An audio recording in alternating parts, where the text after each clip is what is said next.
The call came while I was breaching a door in Mosul. Smoke, dust, gunfire, chaos, I understood. Then a sound that didn't belong there. My sister's voice. Broken. Animal. Terrified. Cal, it's Noah. He's been hit. Everything after that came in flashes. A truck. A driveway. Blood pooling under small legs. Melissa's father behind the wheel. Twice. He ran him over twice. My radio screamed clear left, move. But I was already somewhere else. My hand tightened on the rifle until the metal cut my skin. Both his legs are gone, my sister whispered. His skull is fractured. The doctors. I didn't let her finish. Where is he? In ICU. And Richard, he's drunk. He says it was an accident. Cal, he's threatening to finish the job. I walked out in the middle of the operation. Dropped my weapon. Ignored my team calling my name as I climbed into the extraction Humvee. 13 hours home. 13 hours to become someone I didn't recognize. Melissa met me at the airport, pale, shaking. Cal, it was an accident. My dad isn't well. He didn't mean it. I didn't answer. I just looked at her hands. Clean, manicured, trembling exactly the way they tremble when she lies. The same hands that sent me photos last week. Her at dinner with her parents. Wine glasses. Caption, family night. Family. Noah was my family. 8 years old. Drew me mission letters. Wanted to wear my uniform someday. Called me Captain Cal like it meant something sacred. I missed his birthday. Sent a watch engraved. For when you lead your first mission. Now he'd never walk again. At the hospital he looked impossibly small under the tubes and wires. His eyes fluttered open when I took his hand. Uncle Cal.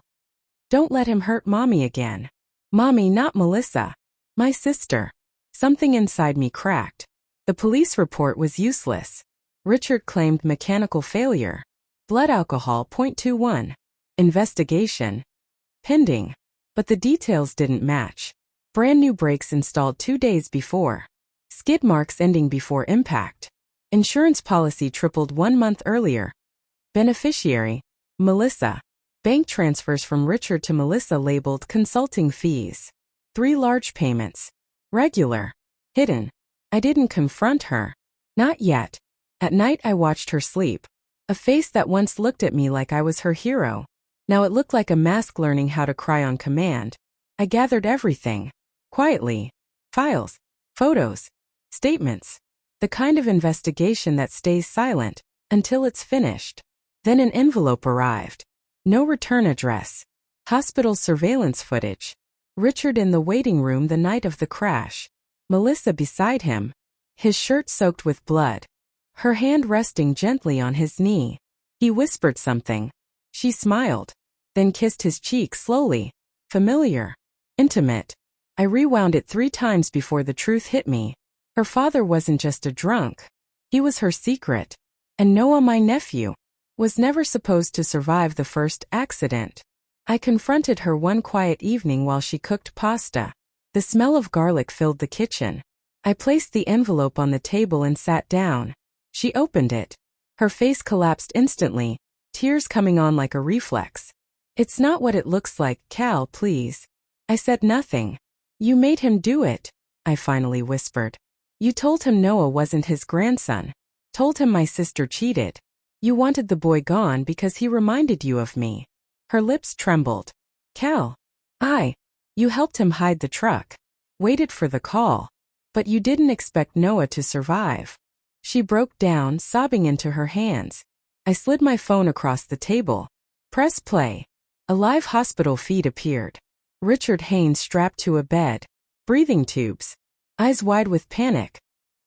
He had a stroke last night, I said. Someone switched his medication. A friend owed me a favor.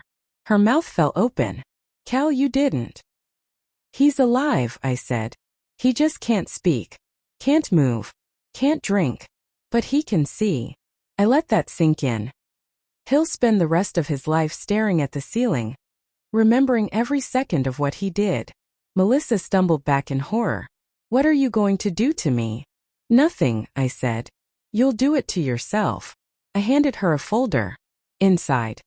Printed stills, financial records, statements, already mailed to the district attorney, Her workplace, her mother, everyone who believed her innocence.